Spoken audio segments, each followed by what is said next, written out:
This episode of the Sporting Blueprint features Aaron Wilbraham. Aaron Wilbraham is a certified EFL legend, scoring and playing in all four stages of the EFL, as well as scoring in 4 different decades. We enjoyed our conversation with Aaron, so we'll pass you over to it now.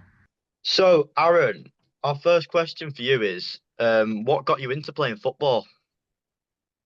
Yeah, so I got told by my parents that I just kicked a ball from an early age, really young, just kicking it. I think my mum had 8 little pane windows in a front room, and she said I smashed 7 of them by the time I was 4 or 5 years of age, just kicking balls around the front room. So, yeah, always kicked a ball wherever I went. My neighbours and my mums and stuff always say they just see me with a ball at my feet. Same old typical scenario that you hear of a lot of footballers. But yeah, if I nipped to the shop for some sweets, I kicked a ball. If I used to kick, sometimes I'd kick a can all the way home from school. It'd go underneath cars, and I'd be getting it back out from the cars to carry on kicking a can, and just always kicking things about. But I think my nan and granddad used to take me to watch Man City from the age of about 7. I think they started taking me, going to Main Road, hanging around the tunnel for autographs while the players were doing warm-ups, and just got me into thinking, oh, imagine playing in a stadium like this and having that kind of dream. And my granddad was really supportive, taking me to football training and stuff from the age of about 7. I think kids nowadays are in academies at 5 years of age, but back then I think the youngest were under 9s. But I was playing for under 9s from when I was 7 years of age, 2 years above my age. I was quite big for my age, so I got away with it. So yeah, just mainly my nan and granddad's support really, and just kicking a ball wherever I went. Your first entrance into professional football was at Stockport, if I'm right. You were there 7 years. Just talk us Yeah, through how that helped develop you as a footballer in the EFL. yeah. So I played for my Sunday League side, Edgerton Boys Club in Knutsford from the age of 7. I got spotted by Manchester City under 15s. So I was actually at Manchester City under 15s, under 16s. And then they released me, didn't give me a YTS contract, which is like a youth team scholar where you clean boots and play for the youth team. So they didn't offer me one of those. And I went back playing from our Sunday League side in Knutsford. And then it was actually my old PE teacher from school.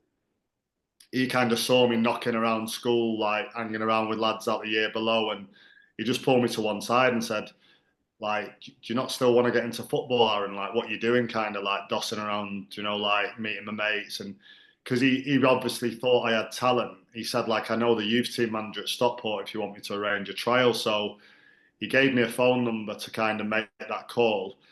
I went on trial for about 5 or 6 weeks. There was me and another lad on trial at the same time, and obviously Stockport had already kind of took on pretty much their full allocation of first year YTSs, who'd probably been at Stockport similar to I was at Man City and stuff. So they'd already done this in around the probably May, June the year earlier. This was around September, so it's quite late to go into the programme.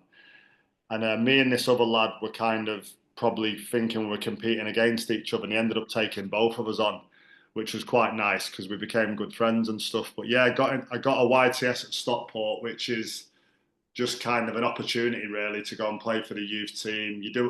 You kind of a ball boy at the first team games, and when the first team are away, you have the weekend off. Otherwise, you're at the home game, kind of doing jobs, cleaning the changing rooms and stuff. So enjoyed that playing for the youth team, and then a year into that 2-year YTS, Stockport offered me a professional contract, a 3-year professional deal.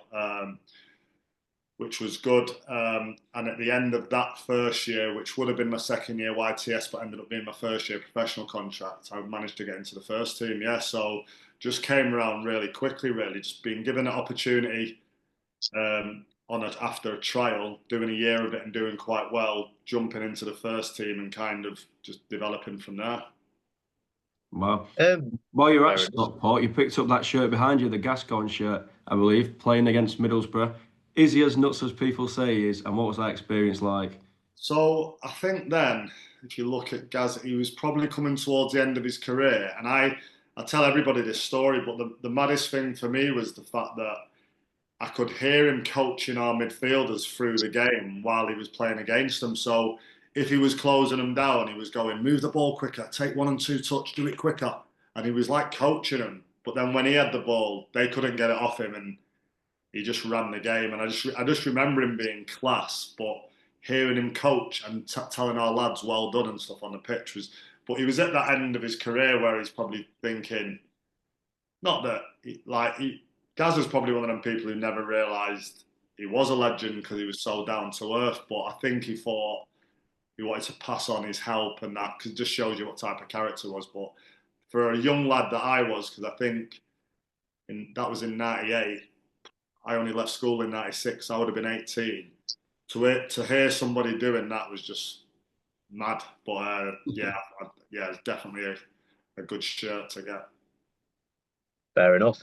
Whilst you were at Stockport, you got sent out on loan to Norwegian club Moss FK. First of all, what's it like being sent out on loan? And then secondly, having to adapt to a whole new country and culture. Yeah, so it was quite interesting because it wasn't really a loan where I wasn't in the first team, so go and get some games. What happened was I broke my toe. And as I came back from that injury about 8 weeks later, it was around the start of May. So our season, we only had 1 game left against Nottingham Forest.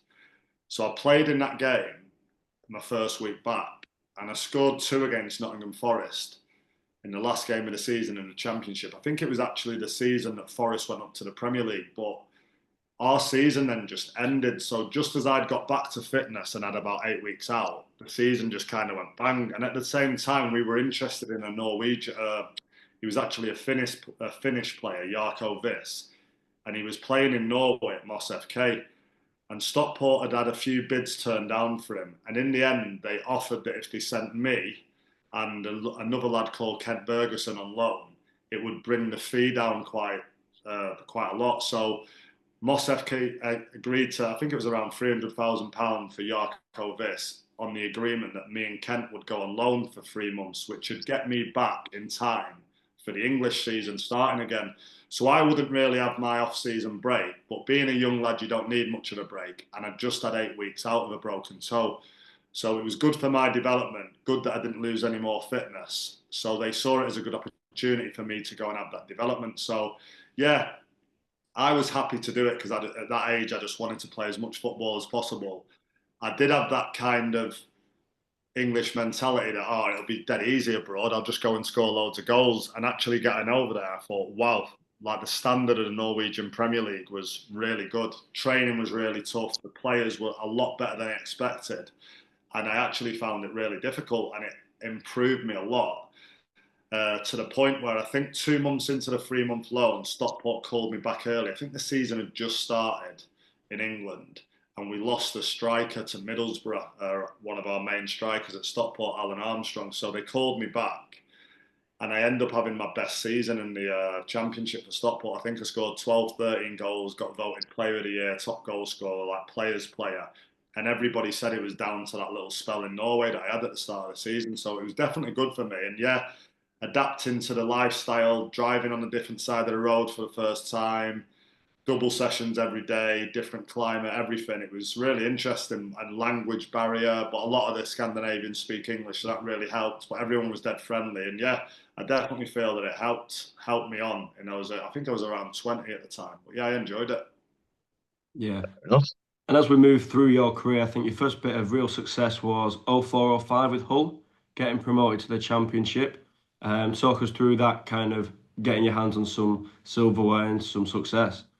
Yeah, it was a strange one because although it was successful and we got a promotion, and I think I only started about 11, 12 games, and he seemed to be a lot of them away from home. So Peter Taylor, the manager, is also the ex-England manager. I think he was famous for giving Beckham, he was the first one to give Beckham the captaincy, but he was the Hull manager at the time, and he used to play a kind of really strong, big, 6 foot plus load of lads away from home. And then at home at the KC Stadium, he'd play his footballers and try and football people. And he had a good match, and we got promoted off the back of it. But I always felt that I didn't score a lot of goals.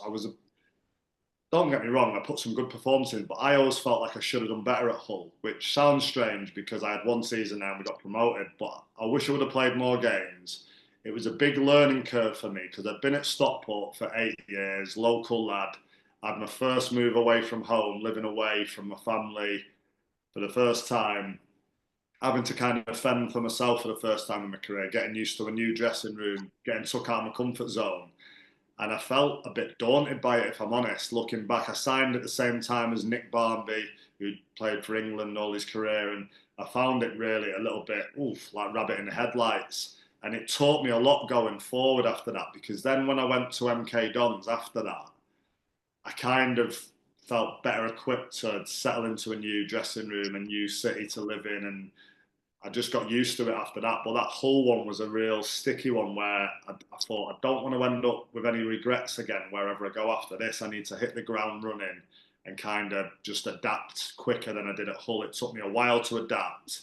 I was worried about things I shouldn't have been worried about, and I really should have just been believing in myself and a lot more kind of on it than I was. So yeah, I enjoyed Hull and it was a successful season, but personally I felt like I could have done better. Yeah. Whilst you were at Hull, you were on loan at the best football club in the world, Oldham Athletic. What was that like? Yeah, it was a strange one. Came back from a little niggly injury, and Peter Taylor said to me, "Listen, you're coming back from injury. You're not going to go straight back in the team. You're going to have to fight your way to get in the team." And Oldham have inquired about taking you on loan for a month. It'll just be to play some games, and when you come back, you'll be in the team. So I'll be honest, and this is quite funny. It was my best friend's 21st birthday that weekend, and it was in Manchester. And I'm not saying that the whole loan move was going to hinge on where Oldham were playing that weekend, but if they would have had Leyton Orient away, which meant I was going to miss my friend's 21st, I might have delayed it a week or two. But I rang my father-in-law because he's a big Oldham fan. So I knew he would have been happy if I went to Oldham as well. And straight away I said, "Graham, like, who've Oldham got this Saturday?" Because Peter Taylor said, "Have a think about it, let me know after training." So I went straight to my phone in the dressing room and I rang the father-in-law and said, "Graham, who've Oldham got on Saturday?" And he said, "Oh, they've got Stockport away."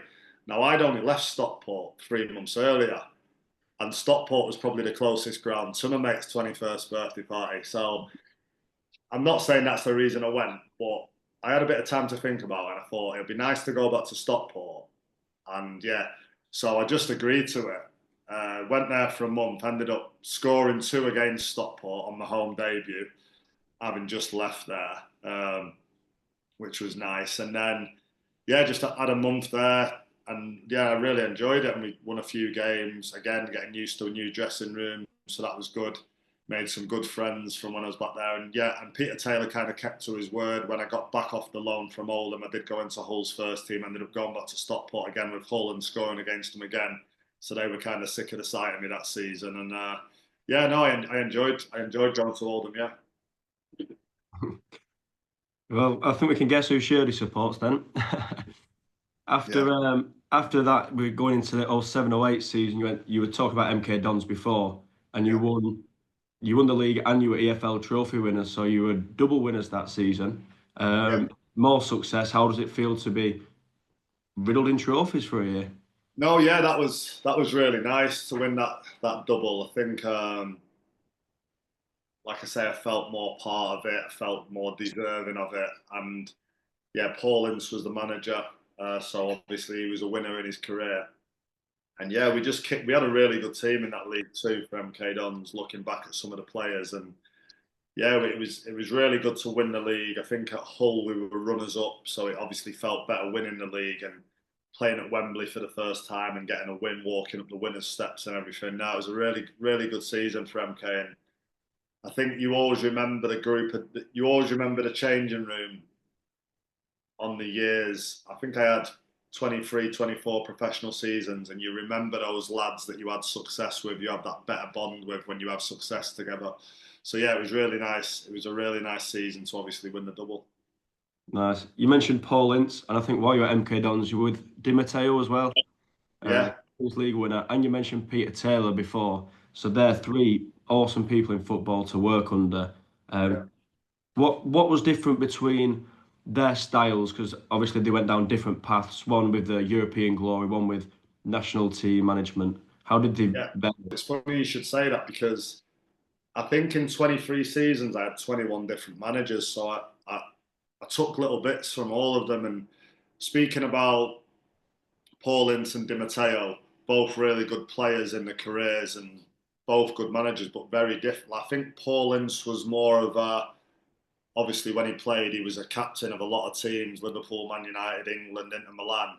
And he was more of a leader and a more of a like motivator where he'd get you going and he'd really make you feel like you wanted to go and fight, and he'd be very aggressive. He'd join in training and he wanted the tackles to be hard and he wanted everything to be high tempo. Whereas Di Matteo was very more chilled, kind of Mediterranean, very relaxed, and told me not to do as much running, and told me that I'm doing too much running outside of the box, too much running for the team, and to concentrate on getting between the posts and getting on the end of crosses rather than doing too much work everywhere else. And yeah, very different styles, but very successful. Even the way they made us press, Paul Ince was very like get in the faces, whereas Di Matteo would make us like sit back until they got so far, like near the half, say like in the D of the halfway line.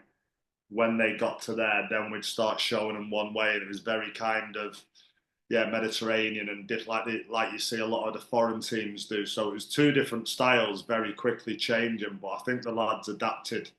I think we adapted to it well. I think we did it. I think it was, did we get to the play? Oh, we finished third, I think, under Di Matteo as well. Or had a good season anyway, and it was quite a good springboard for managers MK Dons, because I think Martin Allen got the Leicester job off the back of doing well for MK Dons.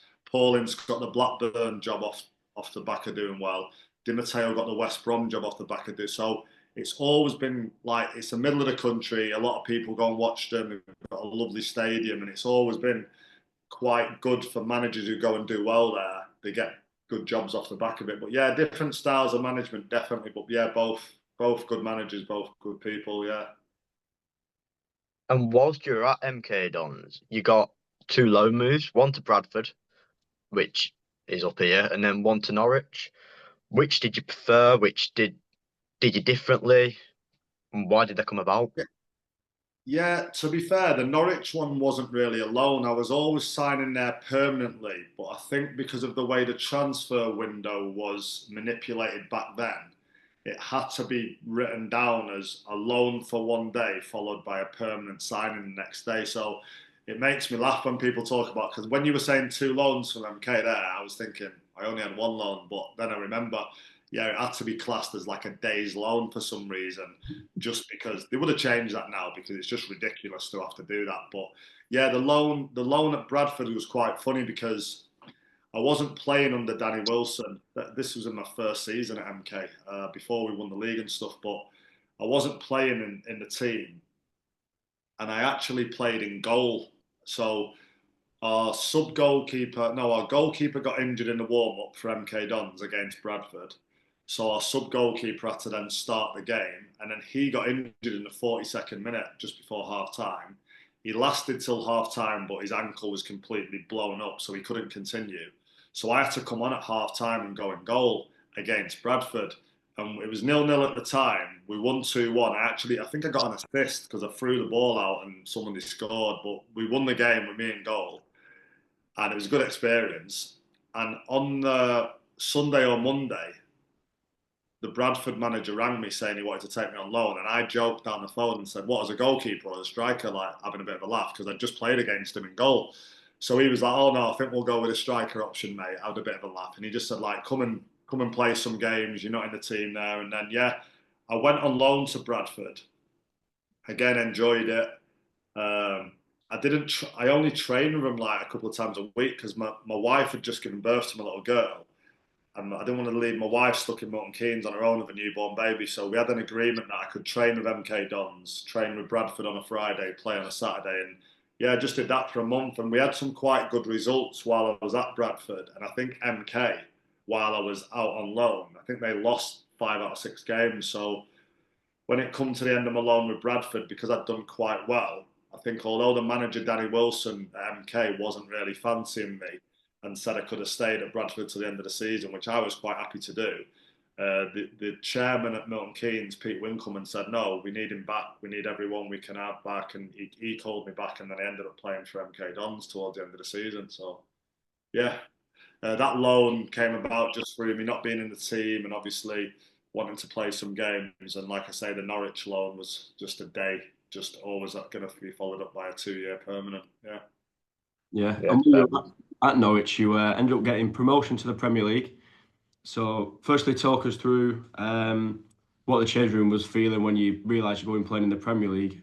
And obviously, while you were there, you scored your first Premier League goal as well. So, what was that Yeah. feeling? Well, No, it was, I'll be honest, having kind of plied my trade in the lower leagues, Championship, League One, League Two, getting to the age of 30, being in League One with Milton Keynes, enjoying my football, you do start to think that your chance has gone to play in the Premier League, if I'm honest. And then when Norwich came in for me, I'd had 5 seasons at MK Dons, and I always felt like I was part of successful teams, reached the playoffs on 2 occasions, won the league, like saying, scored double figures nearly every season. And I saw other players getting moves and thinking, like, oh, why haven't I had a move like that? And you kind of think your time's gone. And then, yeah, when Norwich came in for me, and I saw that they were kind of 6th or 7th in the Championship, got a good chance of getting into the playoffs. I went there at the end of that December, and yeah, it was great to kind of kick on and end up getting promoted automatically to the Premier League at 31 when I thought my chance had gone. Great dressing room, like you say. And then to back it up the following season and finish 11th in the Premier League for a newly promoted team who didn't make many signings once we got promoted. It was full of kind of down-to-earth, humble kind of League One Championship players. I think it was a massive achievement. I think we were the first side. We beat Tottenham away at White Hart Lane, and we beat them 2-1. I think it was on Easter Monday that season, and it was the Aguero season. Do you know when Aguero scored that goal? Yeah. It was that season, and Tottenham were going for Champions League. They had like Gareth Bale, Modric, Van der Vaart, Ledley, like some Adebayor, loads of top players. Ledley King, yeah, there was Lord Defoe, and they were like top 3, top 4 team. Harry Redknapp was manager, and we had an all British starting 11 for the first time since Blackburn in the 90s, and we went to Tottenham and beat them on Easter Monday, and that was a massive victory. I remember, like, they had William Gallas, everything, and yeah, to go there and beat those type of players, just a kind of bunch of misfits from kind of League One and League Two, was a great feeling. And yeah, to finish 11th, we proved our worth that day in the season. We got smashed off a few. I think Suarez scored 2 hat-tricks against us, but we held our own and got some good results, and yeah, finished 11th. So that was a great feeling. And then, yeah, Paul Lambert, again, he got the Aston Villa job off the back of that, finishing the Premier League for Norwich. But yeah, it was a great season for everyone. your first Premier League goal, that signified a goal in every level of EFL, Premier League, Championship, League One, League Two. Do you ever reflect on that, and do you think how much of an achievement that is? Because not a lot of players can say they've done that. Yeah, and it was also my 100th career goal, that goal as well. So it was on 99 goals when I got into the Premier League. So it was just nice to score that and it be a and to score in all 4 leagues, even to play in all 4 leagues was massive. And then yeah, to score in all 4 was great. Really, I'd been promoted, and it meant I'd been promoted from every league as well. So yeah, no, it was a really good feeling, and yeah, something I really enjoyed. Whilst you were at Carrow Road, there's a certain famous ownership in terms of Delia Smith. What was she like, and what was it like having Delia around? Because obviously her famous speech as well. Yeah, Did you get any? no, she was really good because obviously it was such a successful season, and then we backed it up, finishing 11th. It was really happy times, so a lot of celebrations which she was involved in, and we flew. She had a private jet that we flew to every away game on, because Norwich is so far away from everywhere. Every away game is a good 4 or 5 hours on a coach, so we always flew on her private jet and stuff, and yeah, quite a lot of interaction with her, and she was always really good. And I think my daughter would have been around 6 or 7 at the time, and she was always dead nice with all the kids, and yeah, really nice woman. Right. Yeah. And you go to Selhurst Park after Carrow Road, and you're in a team with players like Wilfried Zaha and Yannick Bolasie. What's it like being alongside forwards like that as a forward yourself? And then what's it like going up to the Premier League through the playoffs rather than just a second? Well, first of all, I'd take anyway to get into the Premier League, and I couldn't believe I ended up doing it for a second time because, as you know, I was so not shocked, but thought my chance had gone at the age of 31 to do it. So to do it at 32, 33 was a mad. That was the Norwich one wasn't expected, but I knew I was joining a team who was sixth in December, who had a chance of getting in the playoffs, who had good momentum from getting promoted the year before. So I didn't expect it, but it was believable and within our grasp if we really wanted it. Whereas when I signed for Palace, it was in the summer. Palace were second favourites to get relegated, so you never expect them to get promoted, if I'm honest. And we started off the league, I think we lost the first 4 games of the season, which is relegation kind of form. And then something just changed. We had a really good group, again, a bit of a bunch of misfits, but a great dressing room. And if I look back throughout my career, I had 5 promotions with 5 different teams. And we weren't ever necessarily the biggest budget in the league or the bookies' favourites, but we always had a really good togetherness and a kind of will to win for each other and to fight for each other. And I think what I noticed at Palace, we had some really good leaders, Mile Jedinek, Paddy McCarthy, as well as talent like Yannick Bolasie, Wilf Zaha. And although I went there that season and we played 4-3-3 with Wilf and Yannick on either side with only one striker.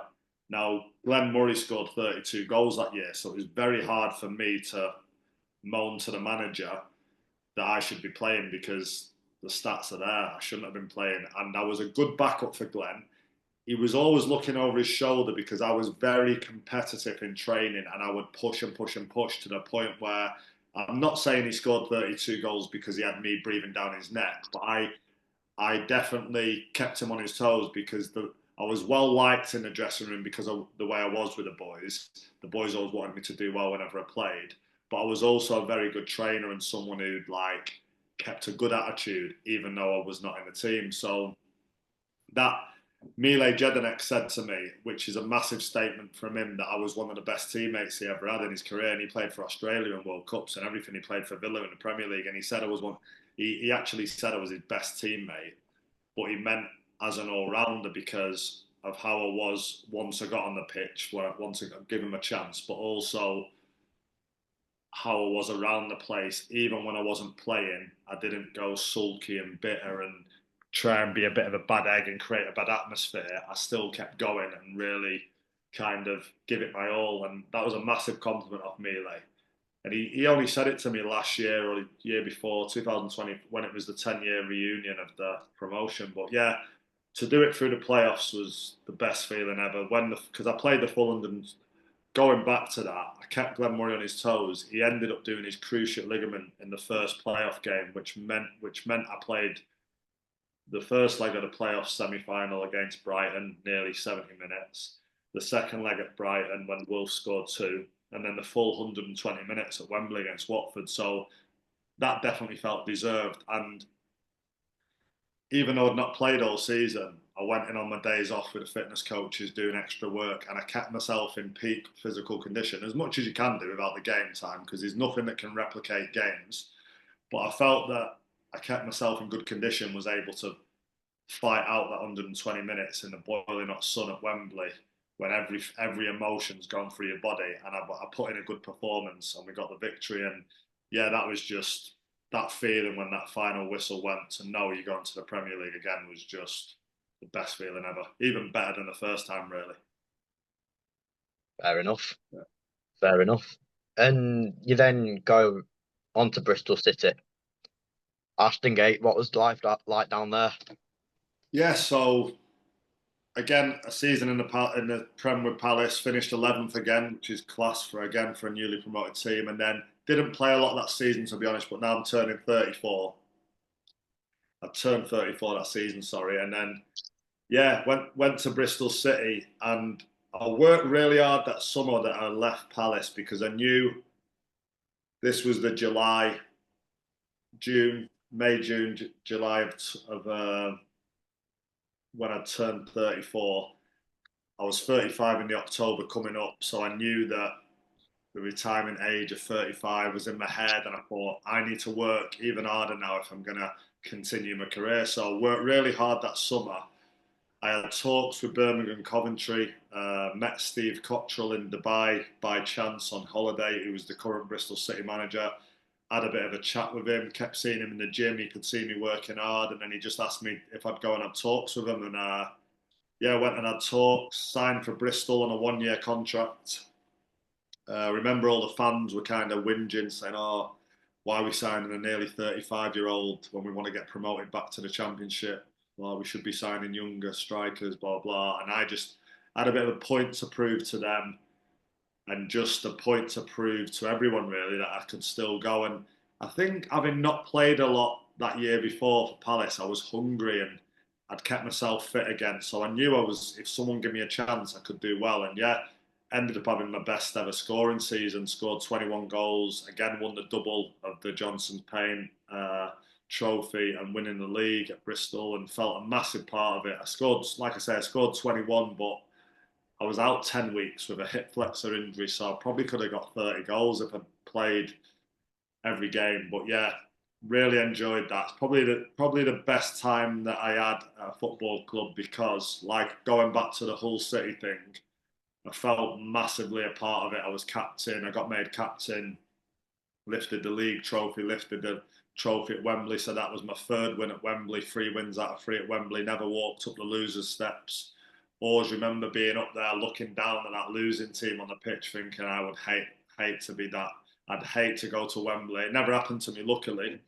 I don't know why I'm touching wood. It's not going to happen again. But yeah, it was just a great feeling to win at Wembley again and lift the trophy there. And yeah, Bristol City, great group of players. The fans were great. Steve Cottrell was great, and it was just great times, really. And then ended up being down at Bristol for 3 seasons. Had 2 good seasons in the Championship with them as well. And yeah, really fond memories there.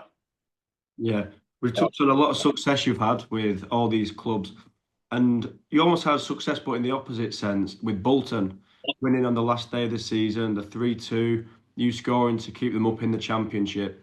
That emotion of staying up, how does that compare to the going up in a way? Because the fans almost appreciate it just as much sometimes. Oh yeah, and that's my best goal and my best feeling I had in my career, definitely. Just because, again, seems to be a bit of a pattern this, but Phil Parkinson didn't really give me a chance that season. Don't get me wrong.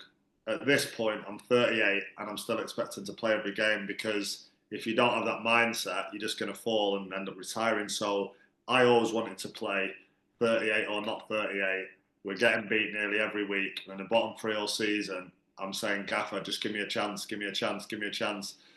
Didn't really do it. And then Gary Medine got sold to Cardiff. So I thought, right, now's my chance. And then he went to playing one striker, a little bit like a false 9. And I was like, all the fans were crying out for 2 strikers. They wanted me and Adam Lafondre up front. For some reason, he wouldn't do it. And it just kept not happening. And we didn't get results. And all of a sudden, I think he started me at Derby away. To give me my first chance at Derby away was a bit mad as well, because it was going to be a tough game. I think we got beat 4-0. He brought me off at half time. I was fuming, because it was like, you finally give me a chance, and then I'm the one getting pulled off at half time. It was like, so I lost. I remember being really angry at half time. Got a shower, a bit annoyed, and then the following week didn't know what to do. We had 2 games to go at this point, and we had Burton away. So I thought I would play at Burton, even though he brought me off at half time. We ended up losing 4-0 at Derby. So I thought, come on, start me at Burton. He didn't. We were 2-0 down at half time. I was warming up on the pitch. All the Bolton fans were really angry, actually coming on the pitch at half time saying to me, like, why is he not playing two strikers? Why didn't you put you on? We're 2-0 down. I was like, don't know, like, don't ask me kind of thing. And then we got beat 2-0, and it was like, right, we're down, we're relegated. The whole mood in the dressing room, the bus home, because we knew the following week we not only had to beat Nottingham Forest, who one of the informed teams, but we had to hope that Burton and Barnsley both lost. They couldn't draw; they had to both lose. So it's highly unlikely against the odds. So the whole mood all week was very somber and a bit down. And then I just remember on the Thursday morning, I think the game was Sunday, so it might have been a Tuesday morning, or Wednesday morning, because we had Thursday off. Wednesday morning, Phil Parker just pulled everyone together and he said, "Listen, lads, I'm going to name the team for Sunday." Now the game was on a Sunday. He said, "I'm going to name it now, so you can get your heads around it and get prepared. I wouldn't usually do this, but I want to name the team now." And he named it, and I was in it, and I was thinking, what? Like, he's going to give me my chance now in this, like, all or nothing game after all season, asking him to play me. And then he named the team on the Wednesday. We had Thursday off to get our heads around it, and then we trained Friday, Saturday, and he was saying, like, you've got a chance of saving everybody's jobs, the ground staff, the catering staff. It's massive for us to stay in this division in the Championship for Bolton, and I know we're going to need a bit of a favour. I think Burton and Barnsley were playing like Preston and Derby away, so there was a chance that they'd lose. And I think Preston and Derby, luckily, were going for the playoffs, so they had to win. So that gave us a bit of hope, but we still had to beat Forest anyway. I remember just having this feeling that I was going to score the winner. I had a feeling, or I just like progressively just thought in my head. I was saying to my wife, like, if I score the winner, I'm going to whip my top off. And she was like, "Don't be doing that. You're 38, like having a bit of a joke with me." And I was like, "No, I'm going to score the winner." And I just like kept telling myself Friday, Saturday.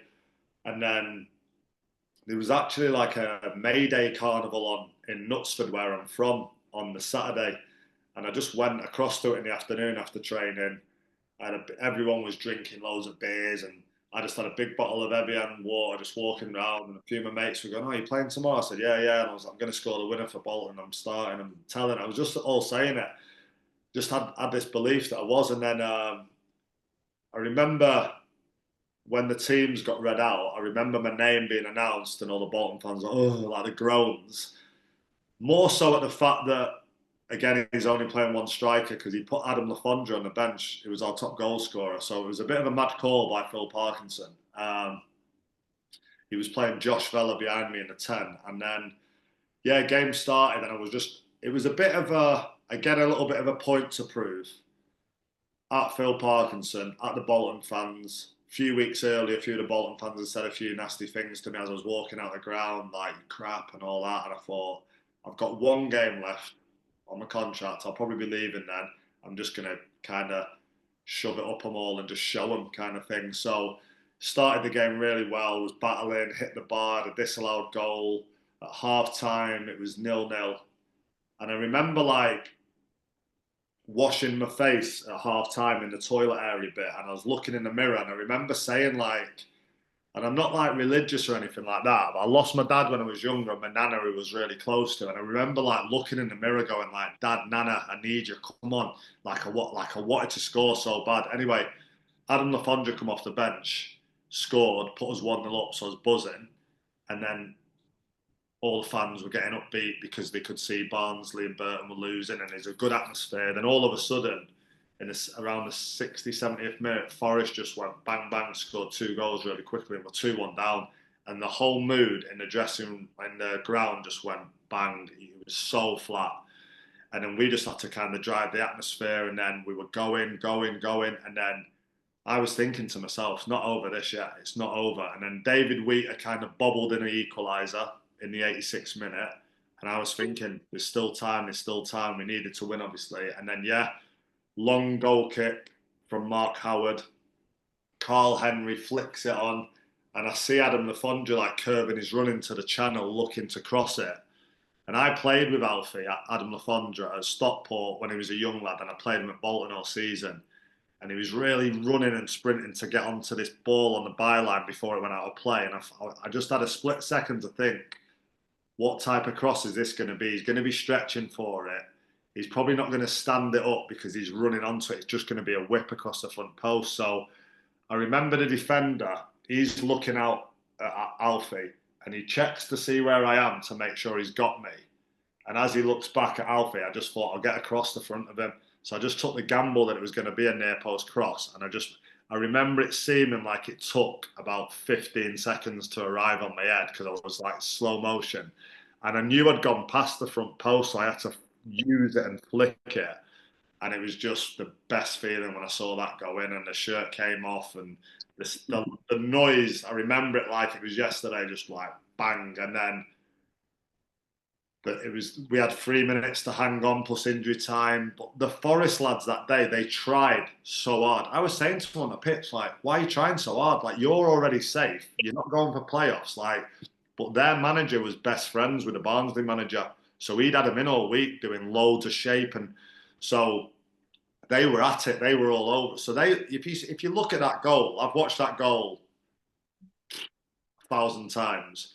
Watch the Forest players' reaction. They're punching the ground and everything. They're fuming because they wanted to win so bad for the manager, whatever. So his manager's best friend ended up getting relegated with Barnsley. So yeah, and we had a few minutes to hang on. And then even on the pitch, you don't really know. The fans have got all the radios and the phones, but on the pitch, you're just kind of gauging of how the fans are reacting and what you're looking across at our bench. And if they're like, you're thinking, okay, we must be up. And then I remember looking across at the bench when the whistle went because you're thinking like, are we up? Are we staying up? And I still, like, the people were still seem to be asking the question. And then I turned and it was about like 4,000 or 5,000 Bolton fans just running at me like a stampede, and that's when I knew obviously we'd stayed up. So yeah, that was definitely the best moment in my career, best feeling. Obviously, all the promotions. I think interesting stat, and I'm not trying to blow my own trumpet here, by the way, but I had eight clubs in my career, 8 permanent clubs. I got promoted with 5 of them, and the 3 that I didn't get promoted with all got relegated the season after I left them: Stockport, Bolton, and Rochdale. So I'm not saying I was the glue in the dressing room that held everything together, but it's a stat at the end of the day. It's a fact. So yeah, and that was the maddest feeling ever, really. And I did expect them to give me another year's contract off the back of that, but they didn't. But it's probably, everybody always says, but it's probably best that you left on that note because you'll always be a Bolton hero and etc. And I think, yeah, probably right. Do you know what I mean? So Yeah. yeah, and it was a great feeling just to kind of prove a few people wrong. I think as a footballer, I found my biggest motivation was proving people wrong. Going back to my debut for Stockport, Man City let me go when I was 16. 2 years later, I'm in Stockport's first team against Man City at Main Road, scoring against them on the debut, proving I shouldn't have let me go.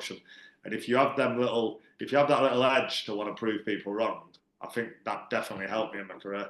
All them years I talked about with you that I didn't play and then I got in the team, it's like a point to prove.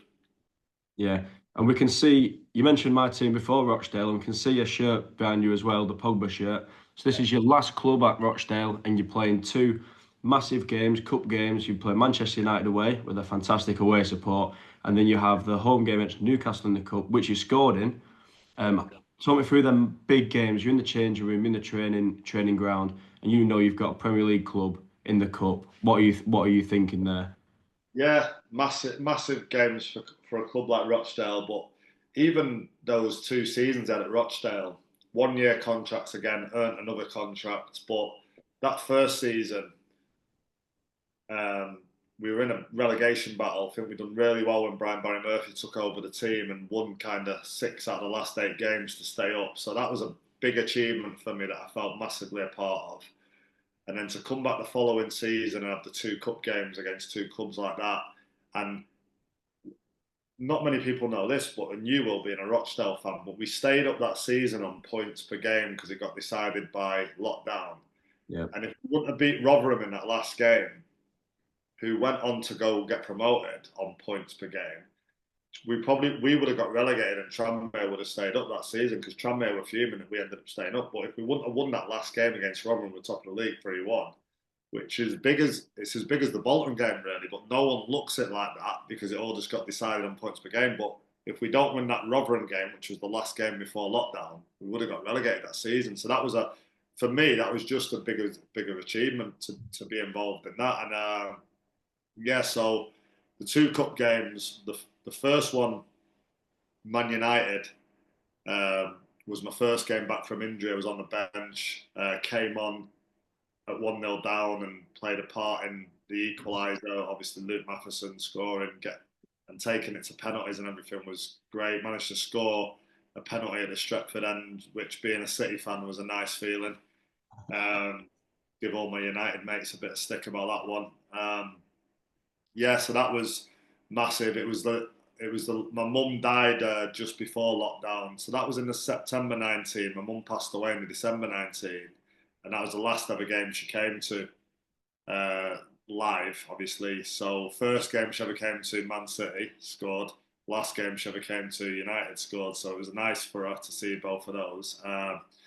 But yeah, then the Newcastle one again. Me being probably a little bit deluded, but also will to win, came in. Brian Barry Murphy told me he wasn't starting me against Newcastle. I was fuming. He went with a couple of young lads up front, Quadro Bar and I think Fabio Tavares, and I was on the bench like thinking, I'll come on and prove him wrong. I'll come on and prove him wrong. And then I actually came on at half time, 1-0 down, scored the equaliser and got man of the match on BT Sports. I came on for half a game and got the trophy. But I know I played well that day. We just went more direct. They didn't like the physical side of it, the two centre halves. Ollie Rathbone nearly scored right at the end. We nearly beat them. And yeah, it was a great feeling. And I always remember because that was my first goal of 2020. And I remember the BT Sport lady coming up to me saying, how does it feel to have scored in 4 decades? And I knew I'd scored in 4 divisions. I knew it and all the stuff we spoke about then, but I was like, 4 decades? I couldn't work it out in my head. And then I was like, oh yeah. So my debut in 1998, obviously scored in the 90s, scored in the 2000, the 2010s, and this was January 2020. And it was like, I've scored in 4 decades. And I think there was only me and Stanley Matthews who'd done it at the time. I think Ibrahimovic has done it since, and maybe 1 or 2 others. But yeah, that was when I say that to people, it's a big deal to have scored in 4 decades professionally, because I don't think many people end up doing that just because of obviously with the years the way they go, but also to play for that longevity at that time. I don't think many people's careers last that long. So that was, yeah, again another little bit of history at a football club, which was good stories to kind of tell the grandkids, innit, I suppose.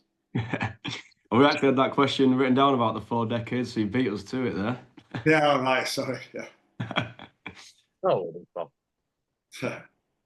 you went into management once you retired, and you were at Shrewsbury, or Shrewsbury, however you want to pronounce it. What got you into management, and why management over media? And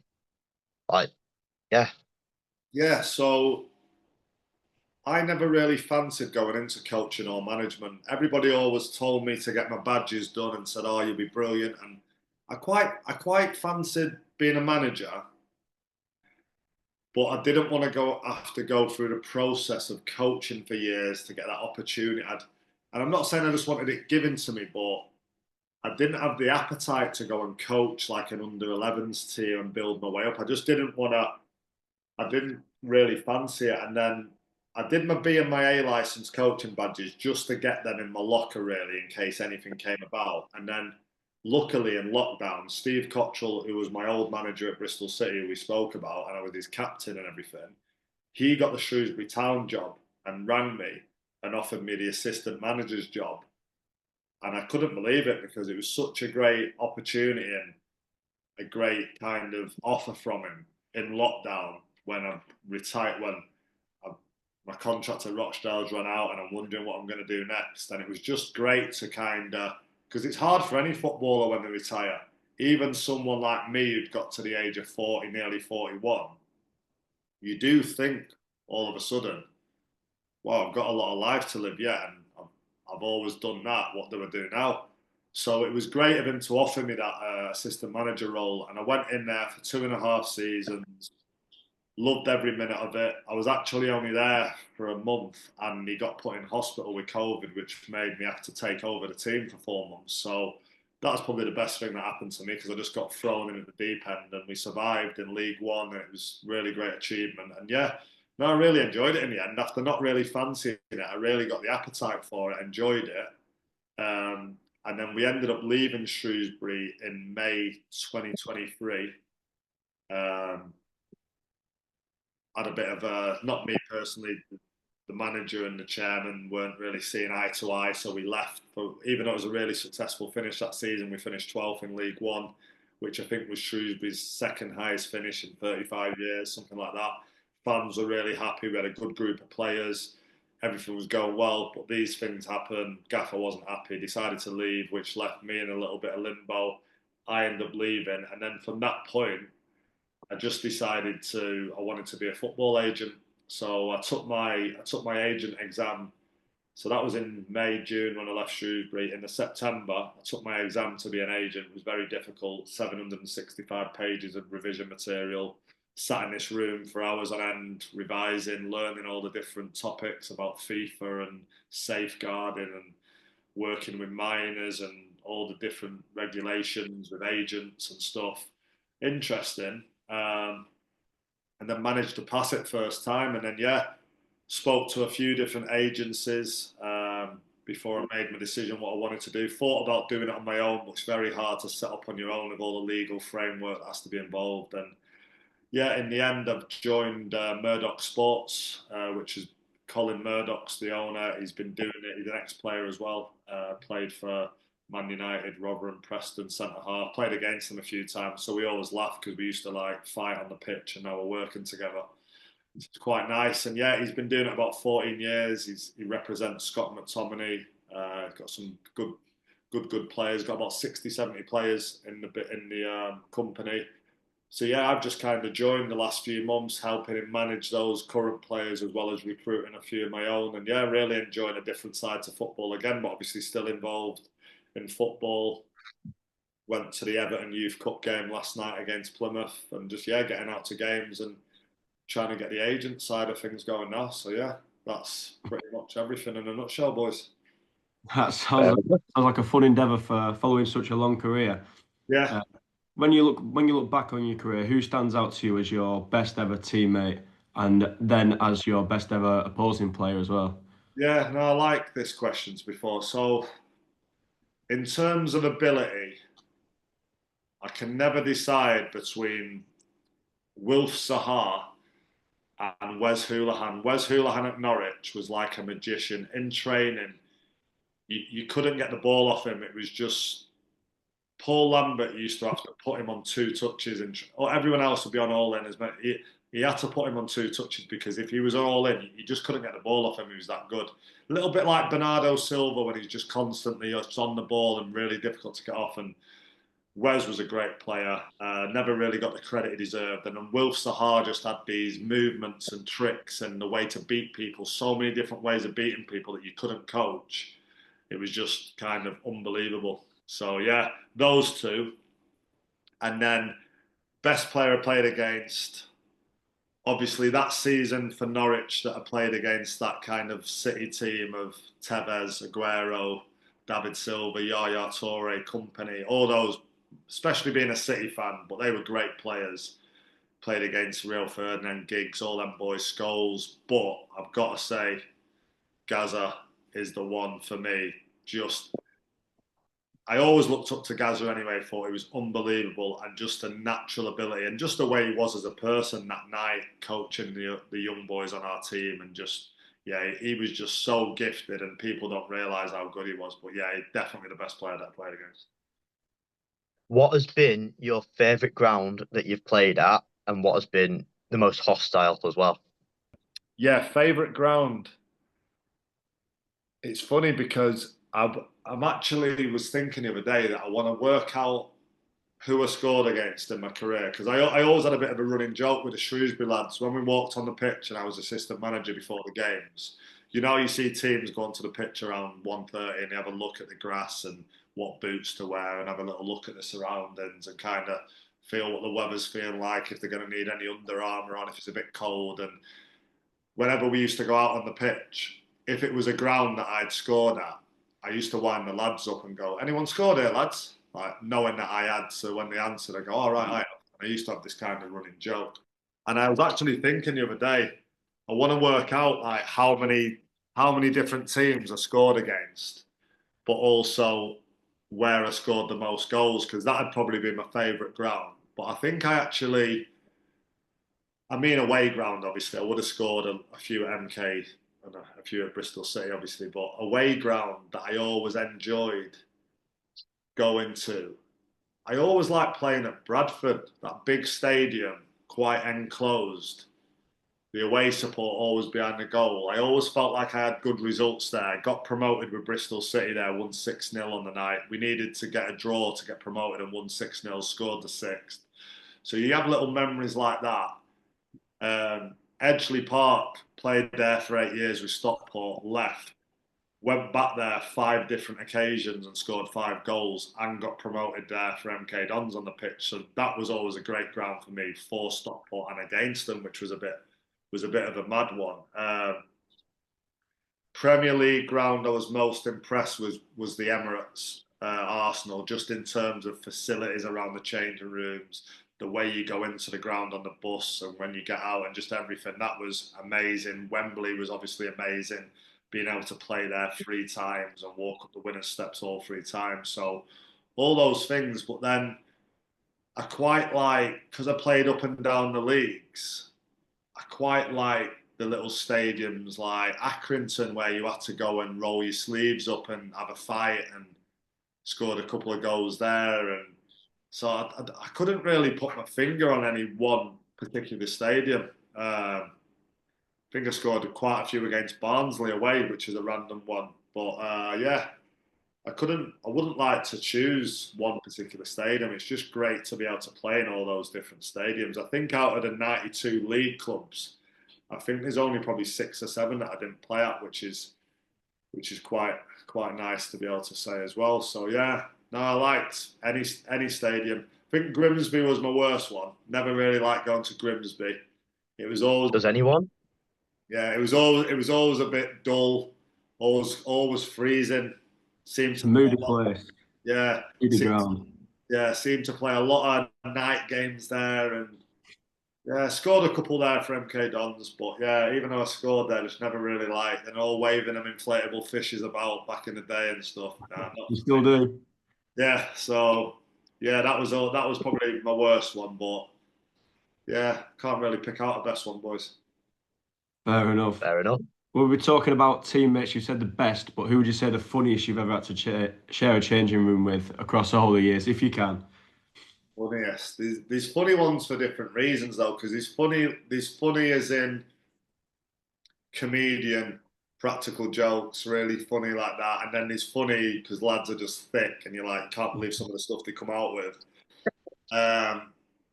So there's a bit of a there's a bit of a spectrum for that. I've got to have a good think about it. I've never been asked this actually. It's a good question. Funny. Lee Tomlin. I'm gonna say Lee Tomlin was the funniest at Bristol City, just because hilarious the stuff he'd just do off the cuff. I can't even explain it, but he was just really funny. He was quite cheeky to the managers, but in a funny way. I remember when he signed his new contract, he turned up in a Bentley on the first day of pre-season. Big, nice, expensive car. And Lee Johnson said to him, you shouldn't be doing that. He called Tomo Lee Tomlin. Tomo, we called him. You shouldn't be doing that, Tomo. Like, you should be setting an example to the young lads to stay humble. You don't have to turn up in a flashy car. And he said to the manager, I'll let you do that in your old shape Range Rover, gaffer. Like, and he just had quick comebacks for people like that. And he was always quite funny because he was always quite big. he always joked about how much to eat. He'd send the manager a picture of a hot chocolate and a Victoria sponge and say, "I'm looking after myself, Gaffer. I'm only having a small hot chocolate with a big piece of Victoria." He was an unbelievable footballer.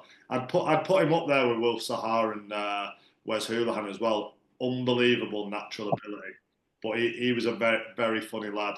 Had a couple of nights out with him where he's just off his head, just does mad things. But yeah, he was one of the funniest. Mark Tierney, who I played with at Norwich and Oldham on loan when I was at Oldham, left back. He was a funny lad in terms of jokes and very quick witted. But yeah, no, I've met some good characters over the years. Played with a lot of people. So there's probably a few I forgot about who were quite funny as well. But yeah, there's some good lads in football. Yeah. You've had a massive career, Aaron. Yeah. Which fixtures were the ones that you'd go in the calendar and you'd be like, yeah, can't wait for this one? I think obviously in the Premier League it was when we played Man City because being a City fan, when they're all big though, you want to do well against United. All that you look out for those ones. But I think you look for your ex clubs. Like if you in a league where you're going to be coming up against your ex clubs and going back there, you look at them ones. They're the ones you look for the most. You look for who you're going to play Boxing Day because of Christmas Day and New Year's Day. You always look for them ones. First game of the season, last game of the season. You look at how the season's going to start, the first few games, how it's going to end, if you're going to have a chance of doing something in the league. But yeah, I'd say you look out for your ex clubs, like when you're going to be playing against your ex clubs. Or, like I say, when I was in the Premier League, I'd be looking when I'm playing City and United, being a Manchester boy. Yeah, you mentioned the Brighton game before at Palace, and obviously Ben's talking about fixtures in the calendar. You'll have playing tons of derbies up and down across the country. How much do players buy into the derbies? Because you might not be from the region where the derby is, but how much do the players actually buy into that?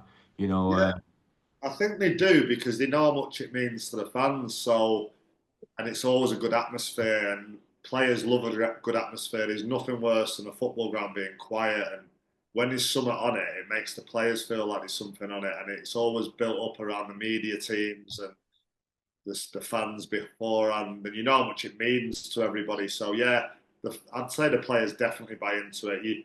You look at the derbies even now with City and United, and probably 80% of the players are foreign players playing in them, but there's still always a little bit of spice in it because they know how much it means to the supporters. So yeah, I think they massively buy into it. And going back to like Palace Brighton, it's not really a derby, but for some reason they hate each other. I think it goes back to the 80s and the chairman fell out and the managers got involved and it just had this rivalry. And funny enough, when I left Norwich, it was Palace and Brighton who I had talks with to join, and I ended up joining Palace, turned down Brighton, and then beating Brighton in the playoffs. So that was another kind of sliding doors moment where I could have gone to Brighton. And yeah, on paper at the time, Brighton probably had better facilities, were so-called more money and stuff. But I chose Palace because I felt that Dougie Freeman came across, because he was a striker as well.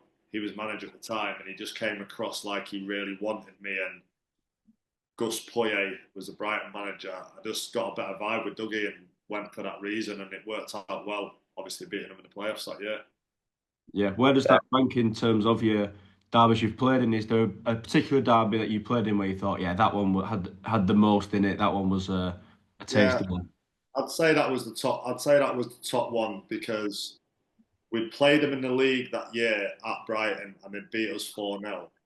And all the fans were throwing stuff at our windows and like bricks at the window and like smashed a bit of our bus. So it was a little bit. So when we went back there, we had a bit of a point to prove in the playoffs. And I think that when they got the 0-0 at Palace in the first leg, because of what they'd done to us in the league that year, beating us 4-0, they thought they were going to take us back to the Amex and smash us, and then we beat them 2-0. So that was a top performance. But they had all these kind of blue and white ticker tape things rattling around the stadium before the game, and we just went there and just like ruined the atmosphere. And I think Palace fans will always remember that win as being a massive one, because in the back of Palace heads, they'd probably think, "Oh, got beat 4-0 early in the season." So yeah, that was massive. And then because in the other ones, when I was at Stockport, they never really had a derby with anyone.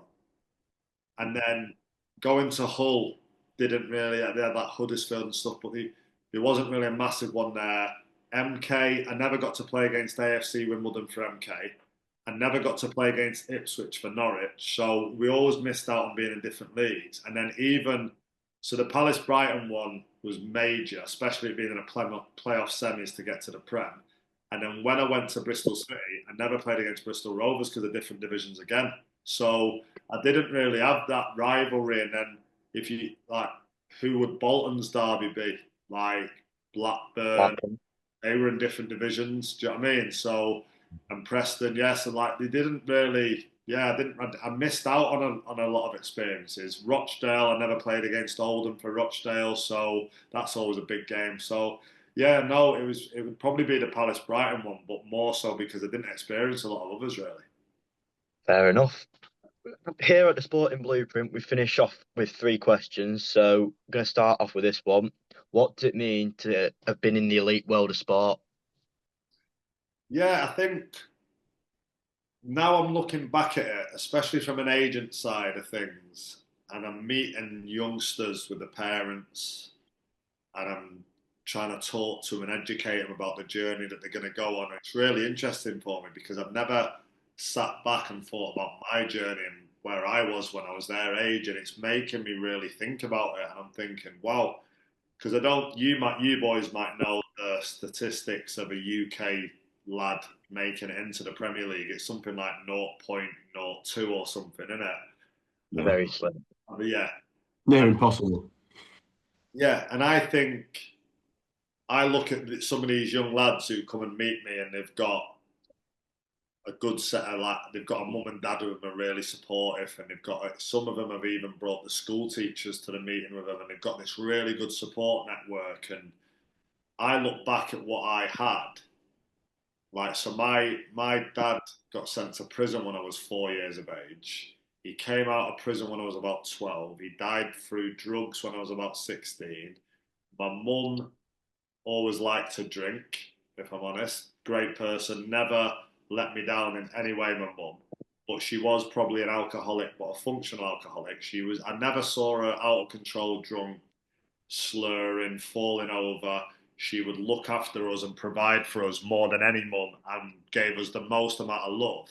But if I look back at my chances of making it with my family, mine probably wasn't possible, 0.00001. So to still have done it and been involved in it like you asked, I look back and think, yeah, I done all right. Like, I done all right to kind of get where I got to, not knowing, like, and I look at some of these lads now and I'm like, come on, because I don't want to drown on and go, I had nothing and you've got everything. But in a way, I want to say, come on, mate, like, all you need to do is you've got to have ability, and they've got to have, perhaps I got there because I wasn't privileged and I had to fight for everything. So I wanted it more than some lads who've got they're getting opportunities at a young age, so they kind of relax and don't realise the bigger picture that you're going to have to fight for everything you want. So I feel really like proud that I did it.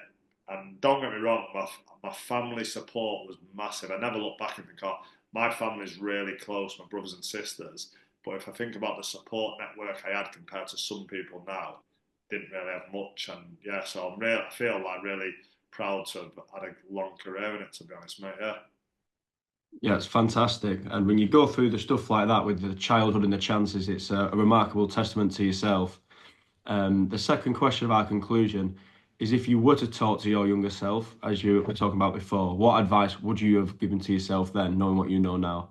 Yeah, I'd probably just say I think when you're young, you burst onto the scene as a player and you're trying all the tricks and a little back heels, and the fans are dead positive because you're like Stockport used to sing, he's one of our own, and you've got no pressure, and you burst on with this no pressure and this kind of not arrogance but this confidence.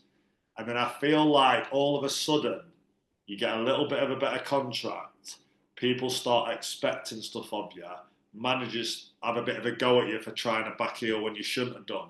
And I felt like I went backwards a little bit by lacking a bit of belief. And I went back for a few years where I dared try something, but I think but the people like your Ronaldos and your Messis, they know how good they are, so they just keep doing what they know they can do. Whereas I try and I try to do it at Shrewsbury. I try to make young lads feel good about themselves all the time and not worry if the crowd. I used to say to the lads at Rochdale sometimes, because sometimes the Rochdale crowd, there's a lot of OAPs in the crowd and it can be a bit moany and a bit and same with Oldham fans, to be fair. And I used to say to the Rochdale lads before the game, I didn't mean this and it was only a bit of banter, but only to make them feel a bit more relaxed, because do you know that bit where the teams come out and they line up and then you're running around, and I could see a few lads, say like Dan Hadzead and Aaron Morley when they were young lads at Rochdale, I'd see them looking a little bit nervous or something, and I'd go over to them, I'd go, "Oi, don't worry if these lot start moaning today. I've had more people at barbecue." I used to say it messing about, and I'd go, I said, "I've had all the old Palace ground booing me, Norwich booing me, 35, 40,000. Don't worry about a few thousand booing you." And I used to do it to make them go laugh and feel a bit more relaxed and just take that kind of tension away. But I'd say to my younger self to just have belief, what doesn't become arrogance, always listen to your coaches, but have a bit of a stronger mindset that you're a good player. I believed I was a good player, 16 to 18, 19, and then I went through a bit of self-doubt, like everyone does in a career, and it probably took me to when I was back at MK to feel like, no, I'm all right, I'm decent, what's up with me? And then I got that, and it comes from having success and scoring and all these things, but if you're going to make it, you have to have a strong mindset, and obviously I was all right in the end, but if I could tell myself that, which might have helped me, then I might have enjoyed those years where I got a little bit comfort zone, a little bit lack of belief, and yeah, I think I'd just say that. And to finish our episode today, Aaron, our last question is: if you could pick one brain in the sporting world, whose would it be? Oh, that's a good question. Probably Pep Guardiola, because I just think he understands football so well, and his appetite for it and his enthusiasm and the way he can. I'd like to ask him how he watches a game, and when he sees what's going wrong, how he recognises to adapt his team to deal with it. I went to watch the City against Bruges last week, and I watched it live from quite high up, and it was a really good angle to watch it at. And I could, because I've got my coaching badges, I'm not saying I'm Pep Guardiola, I look like I'm the bald head, but I could see a few things which were wrong. I felt that Foden shouldn't have been on the right because the fullback, I think he was on the left actually, the right fullback had the beating of him, and I thought Foden needs to come onto the right and he needs to get Savini on the left, which Pep did do at half time. So I was right with that bit. But he made a few tweaks to the formation and made the centre half start it. And it's just the way he spots those things to do. Because having been in management, it's so hard. It's all right to think it and know what the problem is, but to get that across to the players in a short amount of time, he must do so much on the training ground, because the way, obviously they've been struggling a bit at the moment, City, but for years, and he did it with Barcelona, they just manipulate it, and the teams can come and put 10 behind the ball and he still find a way through. And he must just have so many different things to do when he spots what, because he's always thinking, right, I'm coming up against Klopp again. I know that he likes to do this, but he might think I'm going to do this time, but I'm going to switch. And he must just have so many different game plans in his head. So to pick his brains would definitely be the one for me. Yeah, I Perfect. Thank you very much. I don't think a person in football wouldn't want to speak to Pep. I think he's a genius. Yeah. Well, I'd like to round off by saying thank you, Aaron, for your time. We've really enjoyed that conversation. As you've played for both of our clubs, being Oldham and Rochdale, so we're both fans of yours as well. So it's a nice special episode for us. And yeah, we wish you well. Thank you for your time. No problem, boys. Thank you for tuning in to another episode of the Sporting Blueprint. If you enjoyed this, please follow and give us a rating on Spotify. And if you're on YouTube, please do subscribe and turn on your notifications so you never miss another episode. Thank you for tuning in, and we'll catch you in the next one.